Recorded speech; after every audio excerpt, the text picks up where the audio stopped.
এই এলাকাবাসীর জীবন একটা যুদ্ধ এবং প্রকৃতির সঙ্গে যুদ্ধ করে আমরা এই নোয়াখালীবাসী এই উপকূলীয় অঞ্চলে আমরা বেঁচে আছি এবং প্রতিনিয়ত প্রতিটা বর্ষার সময় আমাদেরকে আতঙ্কিত করে রাখে যে বর্ষা আসা মাত্রই আমরা মনে করি যে কোনো সময় বন্যা পানি ঢলের পানি আমাদের এই মেঘনা নদীতে শেষ পর্যন্ত বঙ্গোপসাগরের দিকে যখন যাবে তখন আমরা বিপদের সম্মুখীন হতে পারি। এই আতঙ্কে আমরা আতঙ্কিত থাকি বলেই প্রকৃতির সঙ্গে সবসময় আমরা যুদ্ধ করে আসছি। তো আজকে এখানে অনেক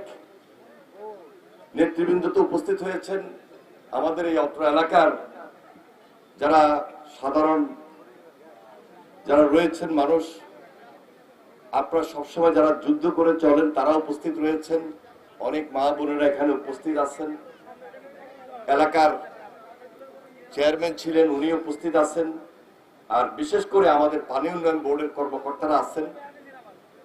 আমি ঢাকা থেকে আসার আগেই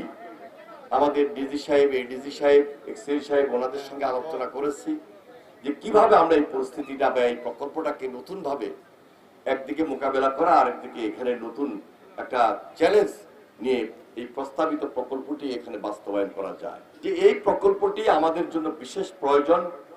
এবং প্রয়োজন বিধায় এই প্রকল্পটি একদিকে আলোচনা রয়েছে, প্রস্তাব আকারে রয়েছে এবং পরবর্তী একদিকে মাননীয় প্রধানমন্ত্রীর সঙ্গে আলোচনা করে আমরা যেন এই প্রকল্পটি বাস্তবায়ন করতে পারি সেই উদ্যোগ আমরা গ্রহণ করি।